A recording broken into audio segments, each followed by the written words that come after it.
Everyone नमस्ते। आज हामी फेरि पनि पोर्टिक्सन क्षेत्रमा आइसकेका छौँ, जहाँ समुद्री तटमा मान्छेहरू स्विमिङ गरिरहेको दृश्यहरू देख्न सक्नुहुनेछ। आज हाम्रो कम्पनीले दिएको छुट्टीको अवसर पारेर हामी नेपाली 6 जना नेपाली साथीभाइहरू यस ठाउँमा हामी गर्मी छल्न भनौँ अथवा पौडी खेल्न केही रमाइलो लिन हामी यतातिर आइपुगेका छौँ। यहाँका मनमोहक दृश्यहरू पनि तपाईँहरू देख्न सक्नुहुन्छ। पारी आँखाले भ्याएसम्म पानी मात्र देखिन्छ, सायद यसैलाई समुद्र भनिन्छ। समुद्र भएको कारणले गर्दा एकदम मान्छेहरू यहाँ बोटिङ पनि गरिरहेको छ। धेरैजना मान्छेहरूलाई एउटा बोटिङको थ्रुबाट मनोरञ्जन लिइरहेको दृश्य देख्न सकिन्छ।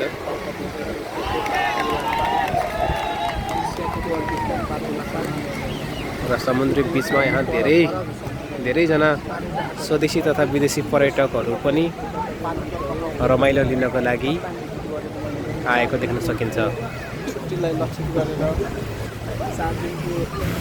हामी आज जम्मा 6 जना नेपाली साथीभाइहरू सबैजना मिलेर घुम्न जाउँ भन्ने प्लान गरेर हामी आज यता आएका छौँ र एकदमै रमणीय दृश्य देख्न सक्नुहुनेछ तपाईहरुले।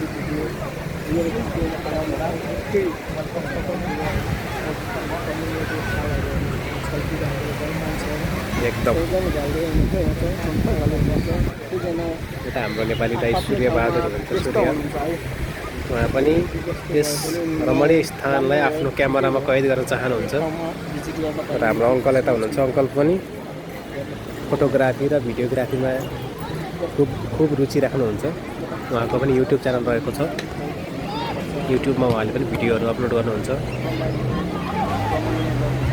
र हाम्रो 2 जना नेपाली साथीहरू, एकजना यता हुनुहुन्छ, अर्को एकजना बसिरहनु भएको छ।